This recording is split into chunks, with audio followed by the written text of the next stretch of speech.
Back with another video.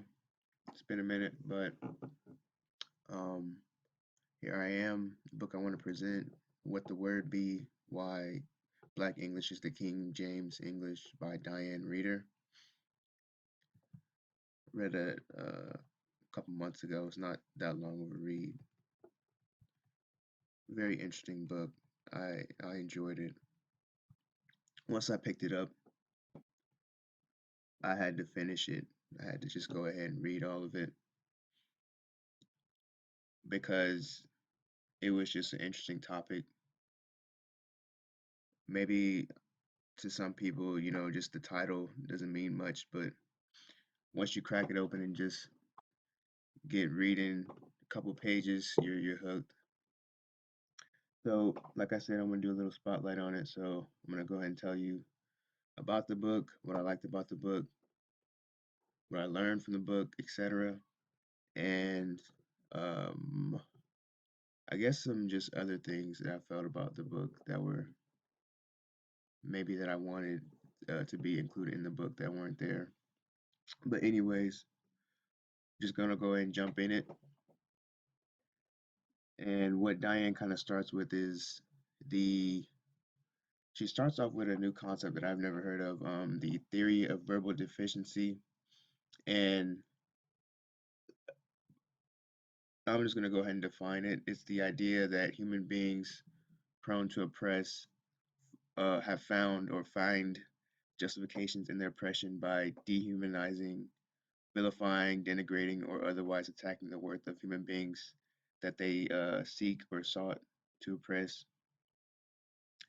And one of the main points also with that theory you have to understand is this Black English. What is this Black English that she's trying to what this in the book she actually it's called AAVE, African American Vernacular English, and she's trying to argue that this AAVE is a language, and a lot of professional like linguists. There was also a big controversial decision by she cites the 1996 School Board of Oakland where they had this fight to recognize the AAVE, African American Vernacular English, as a legitimate language. And this was kind of met with backlash with from Reverend Jesse Jackson and other African American educators, and I had no idea about that. I didn't know that this AA. I didn't know what it was. I didn't know why. When I started reading, I didn't know why it was a big deal. But once you kind of understand it, uh, just some of the things she's kind of tossing the reader's way, tossing our way, you can kind of grasp on from there.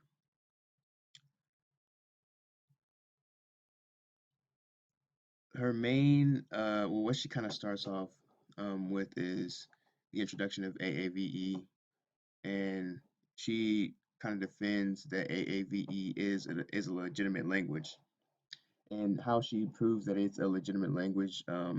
She, I mean, she first defines what a language is, and then she goes on to say, well, AAVE is a language because there's these rules you have to follow. There are these grammatical structures that you have to use, these grammatical rules that you have to use, which form the basis like every other language. There's, stuff you have to do and rules and stuff you got to follow. And AAVE has historical roots. And she claims that these roots come from West African, Niger, Congo linguistic patterns. And going back to the theory of verbal deficiency, she kind of gives us a reason why there was such a backlash to that AAVE, because a lot of people find that this language is not acceptable. It's substandard, And she gives a simple reason to that. She, one, gives us the theory of verbal deficiency, and then she also says, those with the resources define the rules, they make the rules. And the difference between a dialect and a language is that a language is a dialect with an army and a navy. This AAVE is found unacceptable because, pseudo intellectuals have characterized this Black English and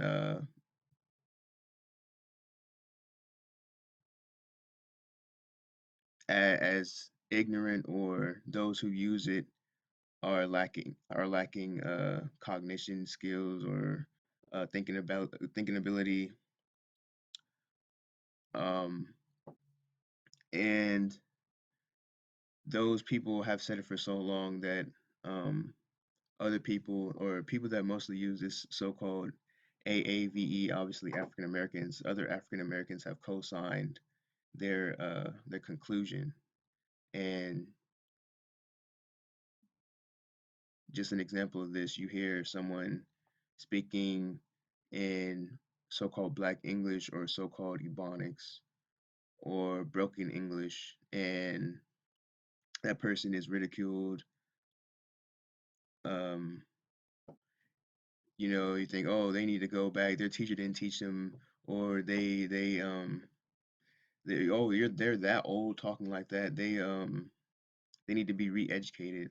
Well, we only think that way because of the the status quo. The people in power right now have said that for so long that speaking like that or using that type of Black English, whatever English, is substandard to quote unquote correct English. And this book is just has so many great things about it. She also goes into, I mean, she says Black English is a language. She goes into proving this by giving us examples of the different rules that you have to follow. I'll go ahead and list some.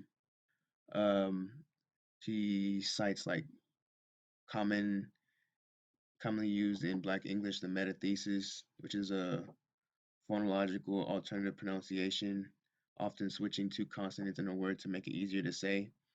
And this is not just exclusive to Black English. An example would be like when someone says, let me ask you, instead of let me ask you. Or when someone says nuclear instead of nuclear. Other rules would be like the pronunciation arguments.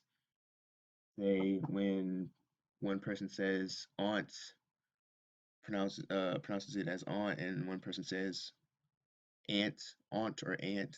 Those pronunciations. The double negative, different rules that are acceptable in this language. And I never really thought about it. She goes into detail on a lot of these rules. I'm just kind of briefing through them. She she asks, which one is more powerful? I have nothing or I ain't got nothing. And when you think about it, it's just like the double negative just has more emphasis, more emotion to what you're saying. And a lot of these rules, I mean, around the house, I'll I'll say a lot of these things, or I used to say them, but all these things are so-called unacceptable in public because it's not quote unquote correct, or like I said earlier, it's considered substandard, or you're considered uneducated for using this English. And it's funny because she also cites history, people in history using this type of language that is considered like broken English or quote unquote Black English. They used to use this in the past. This is how they used to speak.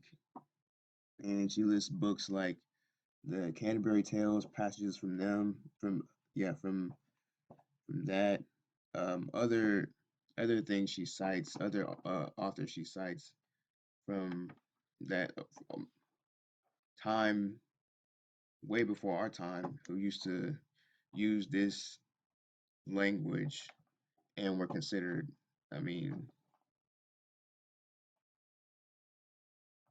they were held in high regard. They weren't ridiculed. They weren't considered using a substandard language.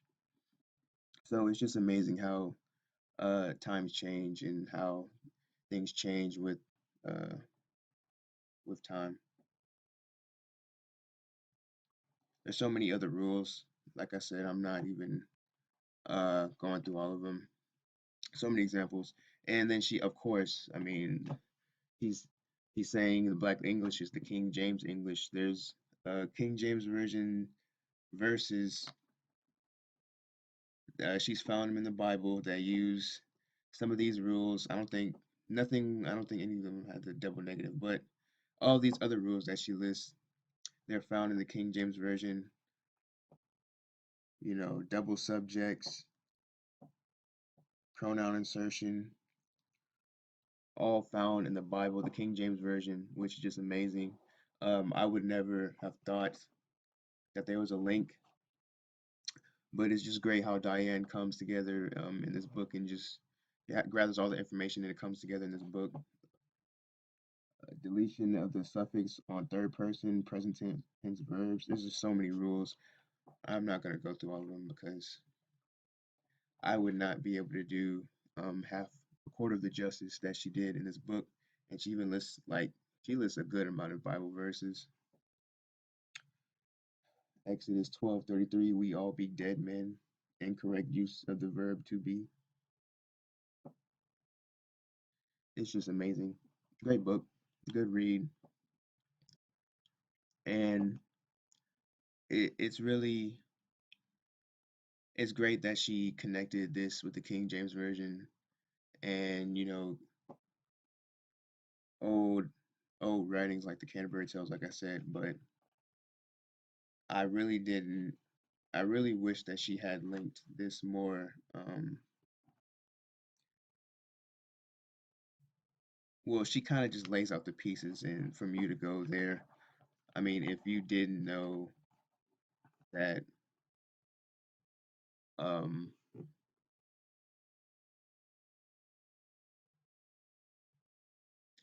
that this is the way that,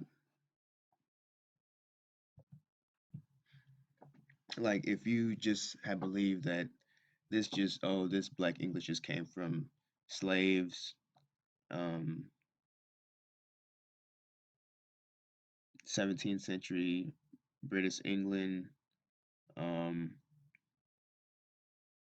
yes, slaves and how they twisted English and how they made some like hybrid English, then it would be doing a huge disservice to all the real you wouldn't get a lot of the history that comes with this language.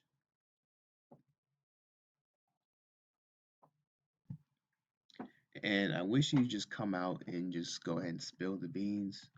And the big secret is so-called black people were living in what was called it's called Europe now, and there are a lot of so-called would be classified Negroes that were that originated from that originated from that land, that built that land up, that had palaces, that had buildings, they had arts, had the whole livelihood was on this land. Um, and this is just an example right here. This is a castle with a would be classified as a Negro or just a black person, which I don't like. I don't like that word, a black person, whatever. On as a crest on the building. Um, And a lot of people just don't understand what that means. We have this guy on the we have these two guys as crest on okay gate with the Pu- Pucci family crest. He's on the gate. He's the crest. So you have to understand that he has his face on the gate. Does his neighbors have their faces on the gates? Do his neighbors look like him? Um, he has this big ass uh gate around his big ass property. I mean, what happened to his family? What happened to um the society that he was living in that allowed him to have all this?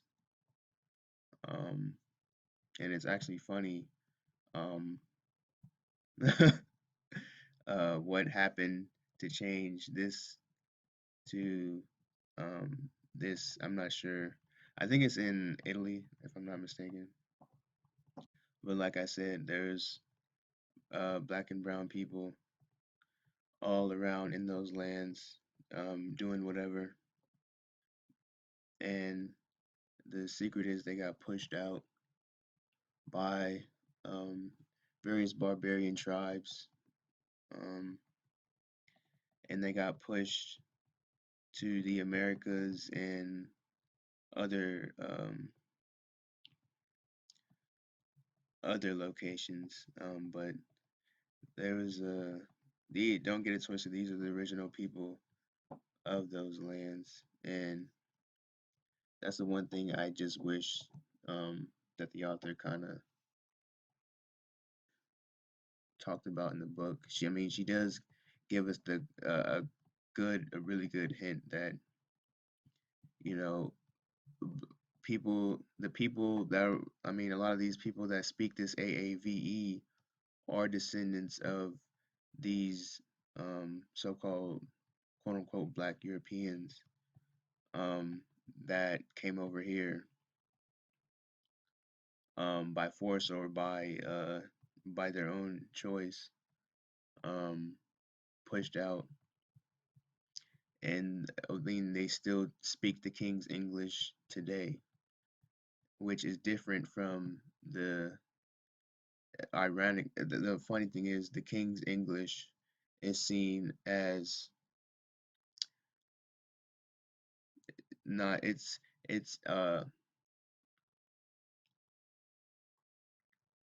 the King's English is not enough. The King's English is obsolete.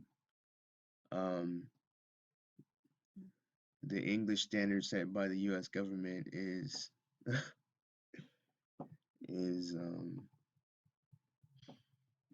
more. It's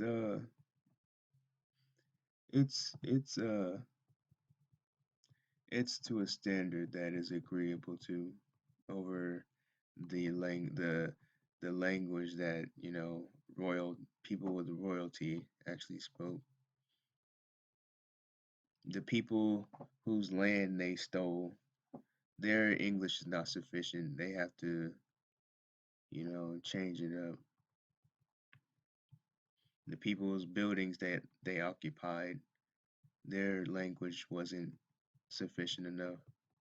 The people's like engineering, the people's uh, culture was sufficient, but just the way they talked, we can't stand that. That's not a standard. We want to teach our children, the descendants of those people, should not be taught those standards. They should be taught our stuff because we don't have that much stuff, and we want to make sure um, we are credited with something finally that we thought of, but we didn't really think of it. We just kind of tweaked some stuff and like that's basically what it is. Um, and think like going on what I just said, everyone when we talk about what this guy King James, everyone I mean, ask a so-called black person, they'll say, "Oh yeah, King James was uh quote unquote black," but I don't think they really understand um the full meaning of that, because if this guy looks like this guy looks so-called like a Negro or black, whatever, um, then there would be princes and princesses that looked similar to him, correct? There would be a royal court of people that look similar to him, right? Maybe different shades, but they would all um they would all be classified just like him modern day, right? Then you have to ask yourself, who is he ruling over? Because I mean, you see, he has the king, he has the title king. He has the crown. He has the globe, um, the globe rulership. So you gotta understand just how powerful um just these pictures are, and how powerful this man was in that time. And you don't have to believe that the old quote unquote Europeans were black, brown, those so called colors. You don't have to believe it, but I'm just here to present what I found of my research and of my findings. You can say, I don't believe this, but when I show you this, a like old tapestry found in the Museum of Fine Arts, Boston. Fuck Boston. Nobody gives a fuck about Boston.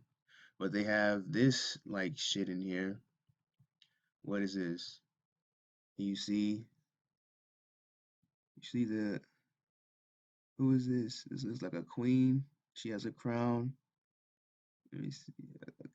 Let me see if I can blow it up. A queen, like I said, and then a king with a crown. And look at him. Ooh, look at look what we got here. We got looks like a castle. They got shooters up top.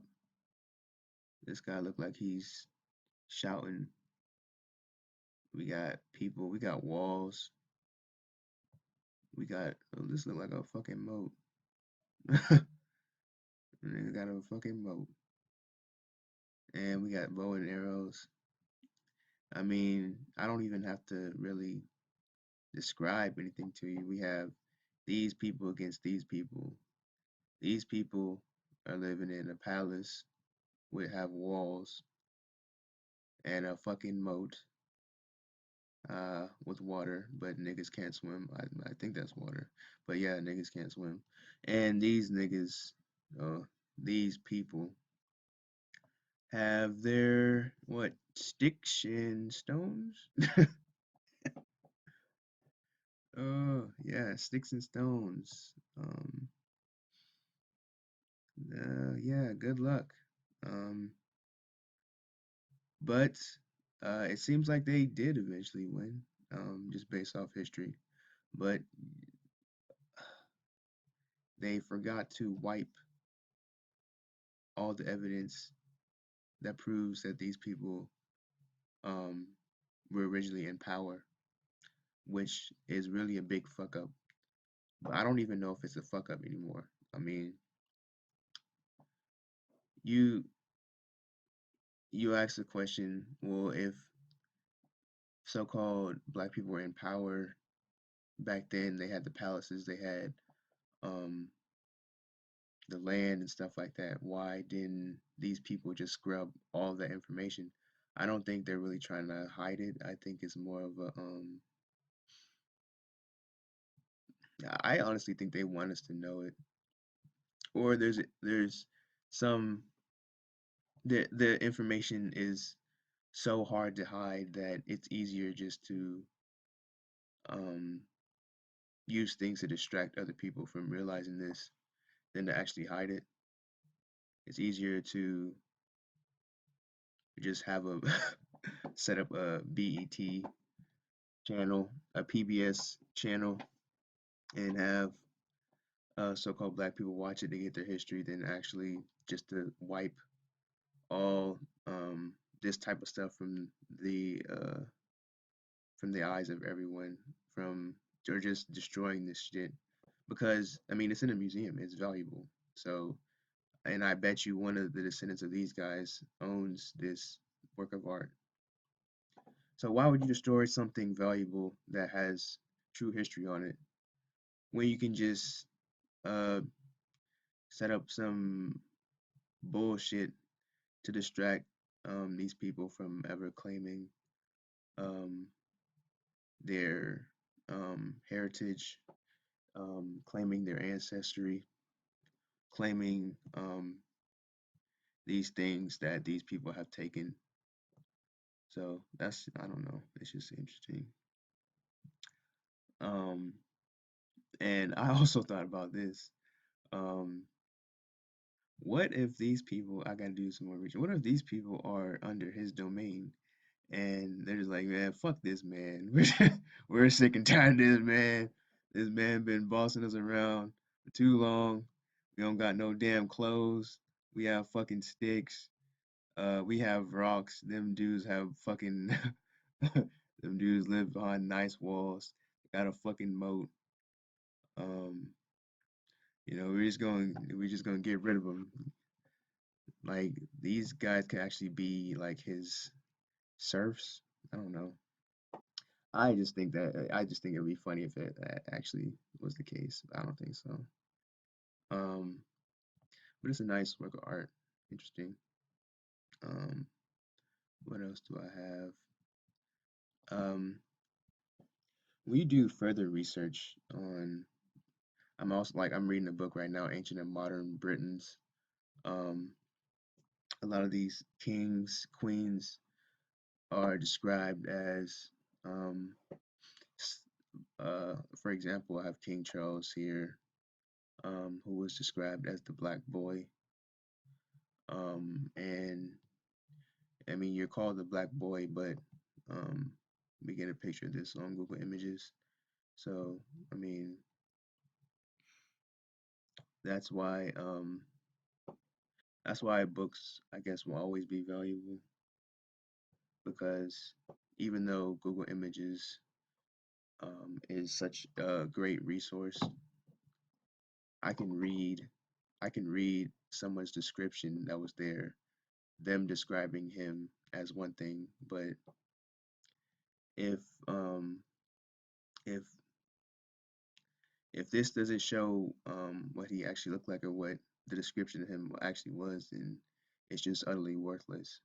I mean, I mean, this is a so-called black person. He has a good amount of hair, but the thing is, um, it matches the description more than this. But that's why I don't go more off images. I go off descriptions. That's why I think it's so important just to have like I know I did the Hannibal Hamlin video. I had descriptions from his friends, his enemies, all describing him. And yeah, I feel like this covers all bases. What else? Oh yeah, it's just interesting. I did some research, and like I said, a lot of the people in those the ancient people of those lands of what we call Europe were black, brown skin, whatever you want to call them. I did some research, and I have an ancestor on my dad's side who was Irish. He's from Ireland, and I had read something, or somebody had posted something, just talking about the history of how the Irish had got pushed out of Ireland. The original Irish got pushed out, and they got pushed into the Caribbean islands, and the America or the other places in the Americas. And in the story that we have of our of that ancestor from Ireland, he went to the Caribbean islands, and that's where he met his wife, who was a Caribbean Indian. And I just felt like that was just a interesting story. That's really the power of not only just having a piece of your ancestry, just a small, in my case, just a small story, a small piece, but then being able to see it actually fit with history and how things actually happen in the past, and then you can kind of just see see what happened. But the main thing to understand from here is that these guys were living in this. These guys had built this. These guys had built this for him and her, so they would rule over these people in their land. And these people um, obviously had some type of problem. They obviously were tired of it.